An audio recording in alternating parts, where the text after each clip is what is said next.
नमस्कार, डिजिटल आदिवासी पोर्टलवर पुन्हा ॲपल स्वागत आहे. पाहूया आजच्या बातम्या.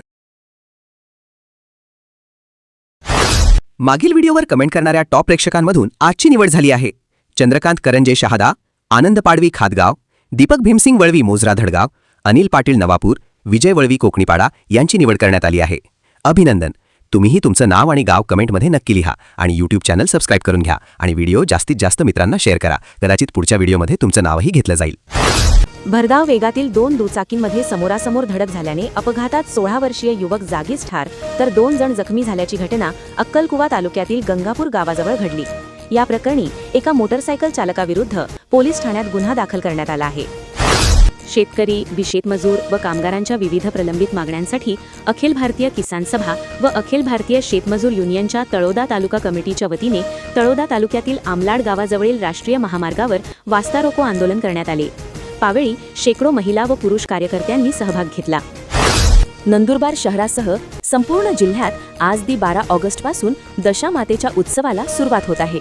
दशामातेची विधिवत स्थापना केली जाणार असून 10 दिवस हा उत्सव साजरा केला जाईल. काल मंगळवारी दिवसभर दशामातेच्या मूर्तीचे वाजत गाजत स्वागत, मिरवणुका काढण्यात आल्या. नंदुरबार जिल्ह्यातील आदिवासी विकास विभागाअंतर्गत कंत्राटदाराची बिले प्रलंबित आहेत.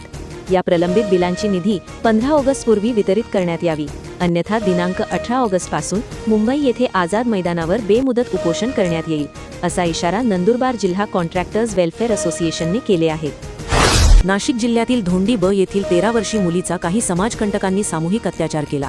या प्रकरणातील नराधमांवर गुन्हा दाखल करून त्यांच्यावर कठोर कारवाई व शिक्षा व्हावी, अशी मागणी नंदुरबार जिल्हा कुंभार समाज सामाजिक संस्थेच्या करण्यात आली आहे. याबाबत निवासी उपजिल्हाधिकारी आशा सिंघवी, जिल्हा पोलीस वतीने अधीक्षक अश्विनी सानप यांना निवेदन देण्यात आले आहे. देशाच्या स्वातंत्र्यासाठी आपल्या प्राणांचे बलिदान देणाऱ्या वीर शहीदांच्या पवित्र स्मृतींना अभिवादन करण्यासाठी शहादा शहरात 13 ऑगस्ट रोजी सायंकाळी 4:30 वाजता भव्य मशाल रॅलीचे आयोजन करण्यात आले आहे. या राष्ट्रभक्तीपर रॅलीत नागरिकांनी सहभागी व्हावे, असे आवाहन लोकनियुक्त नगराध्यक्ष अभिजित पाटील यांनी केले आहे. स्वातंत्र्य दिनाच्या पार्श्वभूमीवर नागरिकांच्या मनात देशप्रेम, राष्ट्रीय एकात्मता आणि राष्ट्रध्वजाविषयीचा सन्मान अधिक दृढ करण्यासाठी 9 ते 17 ऑगस्ट 2026 या कालावधीत हर घर तिरंगा अभियान राबविण्यात येत आहे. यंदाचे अभियान राष्ट्रीय गीत वंदे मातरमच्या 150 वर्षपूर्तीला समर्पित असून अभियान कालावधीत जिल्हा, तालुका आणि ग्रामपंचायत स्तरावर विविध देशभक्तीपर उपक्रम आयोजित करण्यात येणार असल्याची माहिती निवासी उपजिल्हाधिकारी आशा संघवी यांनी दिली आहे.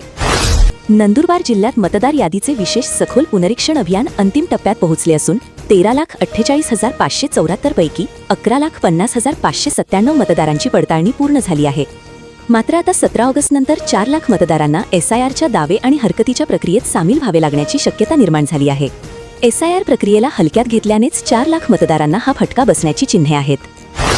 अक्कलकुवा तालुक्यातील व सातपुड्याच्या अतिदुर्गम भागात वेहगी येथे मोबाईल नेटवर्क अभावी आदिवासींना जीवघेण्या संकटाचा सामना करावा लागत आहे. विविध प्रकारची ऑनलाईन कामे करण्यासाठी आदिवासी लाभार्थी महिला आणि पुरुष डोंगरांवर चढून आपली प्रक्रिया पूर्ण करीत आहेत. या प्रयत्नात डोंगर चढउतार करताना जीव जाण्याचाही धोका आहे. परंतु ऑनलाईन प्रक्रिया केली तरच रेशनसह इतर लाभ मिळणार असल्याने नाईलाजाने धोका पत्करावा लागत आहे. आर्थिक परिस्थितीमुळे शाळेत नियमित जाता न आलेल्या, शिक्षण घेणे शक्य न झालेल्या तसेच विविध कारणांमुळे शिक्षण अर्धवट राहिलेल्या विद्यार्थ्यांना पुन्हा शिक्षणाची संधी उपलब्ध झाली आहे. मार्च 2027 मध्ये होणाऱ्या 10वी आणि 12वीच्या परीक्षेसाठी अशा विद्यार्थ्यांना 17 नंबरचा अर्ज भरता येणार आहे. विशेष म्हणजे यंदापासून हा अर्ज ऑनलाईन पद्धतीनेही भरता येणार असल्याने विद्यार्थ्यांना मोठा दिलासा मिळणार आहे. नंदुरबार तालुक्यातील दहिंदुले येथे उत्तर कार्याच्या दिवशी दुःखातील कुटुंबियांना बाहेर काढून नेण्याच्या प्रथेला फाटा देत वृक्षारोपण करून वृक्ष संवर्धनाचा संकल्प करण्यात आला. मराठा समाजात उत्तर कार्याच्या दिवशी दुःखातील कुटुंबियांना त्यांचे जवळचे नातेवाईक बाहेर काढून नेतात. त्यात महिलांना बांगड्या भरणे, चहापाणी व किरकोळ खरेदी करण्यात येते. त्यामुळे त्या कुटुंबाचे दुःख हलके होते, असा उद्देश आहे. नंदुरबार तालुक्यातील पश्चिम पट्ट्यातील आष्टे, ठाणेपाडा, घोगळगाव, हरिपूर, सुतारे, अंबापूर, अजेपूर, ओजदे, वाघाळे परिसरात केबल चोरांनी मोठ्या प्रमाणात धुमाकूळ घातला असून शेतकऱ्यांचे आर्थिक नुकसान होत आहे. या परिसरातील केबल वायर चोरांचा बंदोबस्त व्हावा यासाठी जिल्हा पोलीस अधीक्षक अश्विनी सानप यांना पसचे माजी उपसभापती कमलेश महाले, नारायण ढोडरे, देवेंद्र आघाव, संजय चौरे यांनी निवेदन दिले. नवापूर येथील रंगावली धरणाचे पाणी पाईपलाईनद्वारे नवापूर शहरासाठी वळविण्याबाबत नगरविकास विभागाने काढलेल्या आदेशाला तालुक्यातील सिंचन क्षेत्रातील ग्रामस्थ व शेतकऱ्यांनी तीव्र विरोध दर्शविला आहे. या संदर्भात तालुक्यातील विविध गावांतील शेतकऱ्यांनी मोठ्या संख्येने उपस्थित राहून तहसीलदार दत्तात्रय जाधव, मुख्याधिकारी डॉक्टर मयूर पाटील यांना निवेदन दिले. या प्रकरणी 8 ते 10 दिवसात निर्णय न झाल्यास तीव्र आंदोलन छेडण्याचा इशारा देण्यात आला आहे.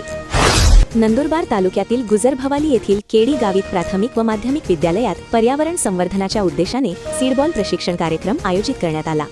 यावेळी वनक्षेत्रपाल सुनंदा वंदे यांनी विद्यार्थ्यांना सीडबॉलचे महत्त्व, त्याची निर्मिती प्रक्रिया व वृक्ष संवर्धनातील उपयोग याबाबत मार्गदर्शन केले. यानंतर त्यांनी सीडबॉल तयार करण्याचे प्रात्यक्षिक सादर केले. शाळेतील सर्व शिक्षक, शिक्षकेतर कर्मचारी व विद्यार्थ्यांनी उत्स्फूर्त सहभाग घेत प्रत्यक्ष सीडबॉल तयार केले. या उपक्रमातून विद्यार्थ्यांमध्ये पर्यावरण संरक्षण व वृक्ष लागवडीबाबत जागरूकता निर्माण झाली. कार्यक्रमाच्या शेवटी अधिकाधिक वृक्ष लागवड करून पर्यावरण संवर्धनासाठी योगदान देण्याचा संकल्प करण्यात आला. जागतिक आदिवासी दिनाचे औचित्य साधून वीर आदिवासी ब्रिगेडच्या वतीने शहादा शहरातील शासकीय विश्रामगृहाजवळ रक्तदान शिबिराचं आयोजन करण्यात आले. सामाजिक बांधिलकी जपत आयोजित करण्यात आलेल्या या उपक्रमाला आदिवासी समाजातील तरुणांसह नागरिकांचा उत्स्फूर्त प्रतिसाद मिळाला. शिबिरात 40 ते 50 आदिवासी बांधवांनी स्वेच्छेने रक्तदान केले.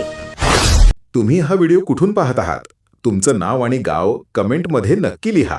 निवड झालेल्या प्रेक्षकांचं नाव आणि गाव पुढील व्हिडिओमध्ये घेतलं जाईल. अशाच नवनवीन बातमीसाठी आपल्या YouTube चॅनल डिजिटल आदिवासी पोर्टलला सबस्क्राईब करून घ्या.